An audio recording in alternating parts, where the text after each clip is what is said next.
E agora perguntamos, por que o homem íntegro e temente a Deus sofre? Por quê, Pondé?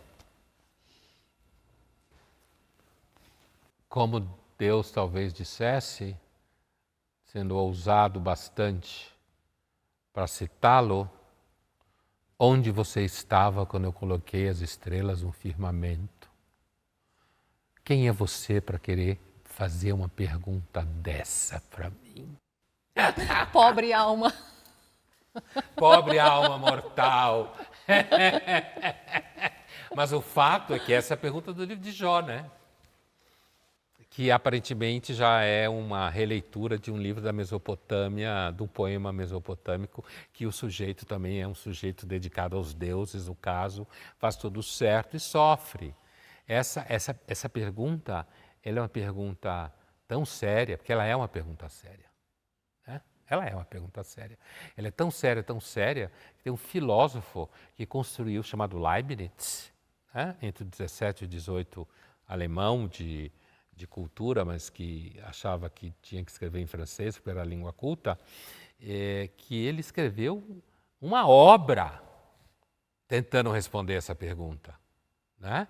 Porque é assim, se você não conseguir responder essa pergunta, os gnósticos têm razão, Deus é mau. E essa história de Jó reflete os anseios existenciais da época? Ela reflete plenamente, assim como provavelmente a sua matriz na Mesopotâmia, reflete sim os anseios da época, na medida em que as pessoas acreditavam que ao praticar a lei, seja dos deuses mesopotâmicos, seja do Deus de Israel, fazer o que tinha que fazer, ser um bom servo, né? Que isso deveria trazer como resultado que você não sofresse. Né? Então, sim, traduz. Eu acho que traduz até hoje, mas naquela sociedade agrícola antiga, isso era muito forte, né? Essa noção.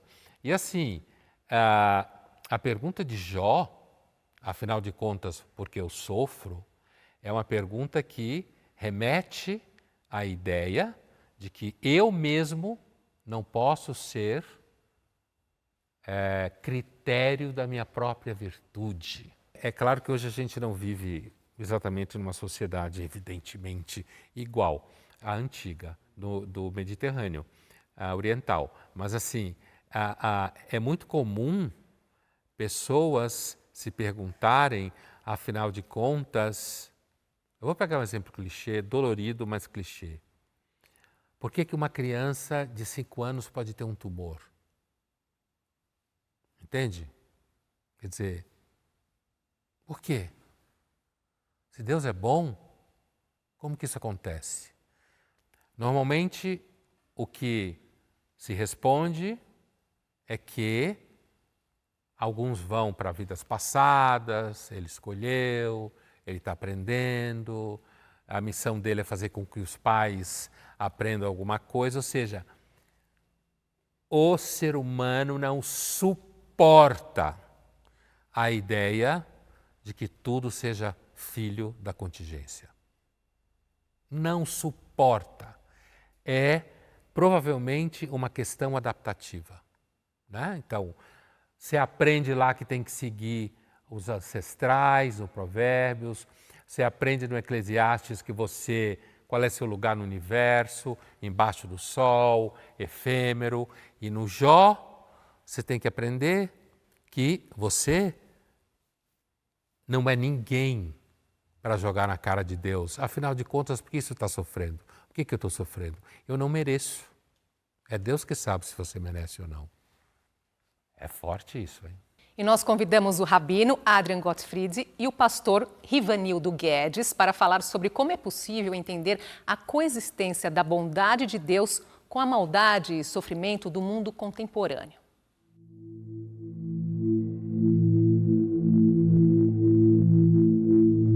Uma das desafios mais importantes que o livro de Jó nos traz é poder desafiar a conceição que tem muitas pessoas que o justo se dá bem e o malvado se dá mal. A realidade é que o mundo que nós temos nos mostra que muitas pessoas que são ruins se dão bem, e muitas pessoas que são boas se dão mal. Somente Deus conhece o caminho para a sabedoria. Ele sabe onde encontrá-la. É isto que ele diz a toda a humanidade. O temor do Senhor é a verdadeira sabedoria. Afastar-se do mal é o verdadeiro entendimento.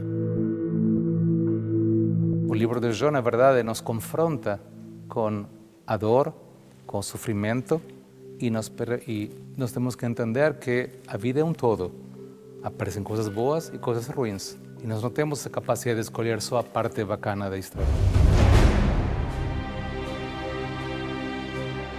A grande questão de Jó não é dele ele não se questiona sobre a bondade de Deus. Essa que é interessante. Ele se questiona o porquê que ele está sofrendo de maneira aparentemente injusta. Nem judeus nem cristãos atribuem a Deus a culpa do mundo ser mau. Quando tem uma tragédia grande que acontece, como guerras ou holocausto, uma pergunta seria onde estava Deus?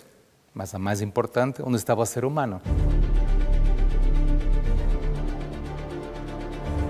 A nossa escolha de uma vida ética é uma escolha individual de cada ser humano. Né?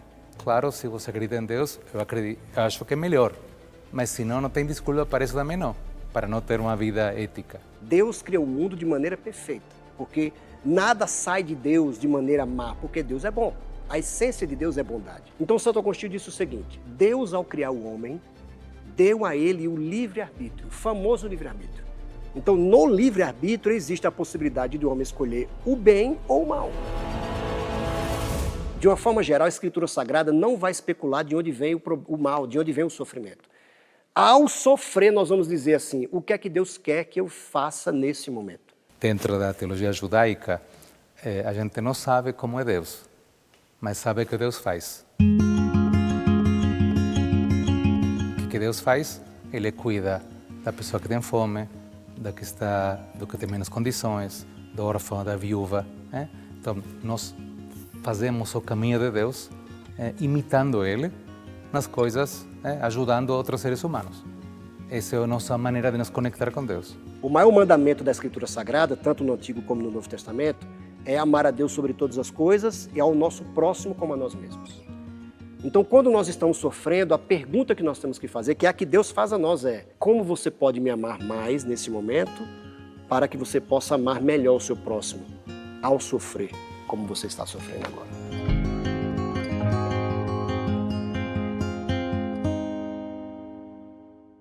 Então, uma coisa é certa, em algum momento um deles ia parar no livre-arbítrio, né? Como o segundo parou, né? O Guedes parou, né? Rivanildo Guedes. Porque essa é uma das formas de resolver esse problema, né? Dizer que Deus nos dá o livre-arbítrio. E ele de fato dá, segundo Santo Agostinho, que ele mesmo citou, né? Agora, essa é uma discussão infernal, mas ela resolve bem a situação. Porque significa que, então, por exemplo, você não pergunta onde estava Deus quando tem guerra, você vai perguntar onde estava o homem que faz a guerra, e não Deus. Agora, o Rabino Adrian, né, quando ele está falando, ele puxa um raciocínio muito importante no judaísmo. E muito importante para a filosofia e teologia posterior, inclusive quando você está pensando no próprio cristianismo, né? Ele puxa uma questão muito importante que é a seguinte, e que foi importante para Max Weber. Lembre, ele fala, entre outras coisas, ele fala: Deus quer saber o que você vai fazer pelos órfãos e pelas viúvas. Né? Essa pergunta ela tem cauda longa, como se fala. Max Weber, famoso sociólogo alemão, criador do conceito de desencantamento do mundo, todo mundo estuda na faculdade, desmagificação do mundo, que normalmente se atribui ao surgimento da ciência, e a ciência de fato desencanta o mundo. Mas o Max Weber entende que quem começa a desencantar o mundo são os profetas israelitas. Em que sentido? Quando eles falam isso que o Adrian falou. Tem uma parte anterior. Eu não quero sacrifícios. Eu quero que você cuide dos órfãos e das viúvas. Certo? Nesse sentido, que é o raciocínio que segue o Adrian, quer dizer, por que é desencantamento ou desmagificação? Porque Deus estaria dizendo o seguinte, a relação comigo não é via mágica. Você não vai ganhar nada de mim fazendo mágica, oferecendo sacrifício para mim. Você quer ter uma boa relação comigo? Vá cuidar de órfão e de viúva. Ou seja, vá cuidar do mundo. Entende? Então, apesar de que no judaísmo não há, como ele bem diz o Adrian, no judaísmo você não sabe o que é Deus. Isso é bem importante. O cristianismo fala, o Rivanildo fala, a essência de Deus é o bem, a essência também vai se falar é o amor.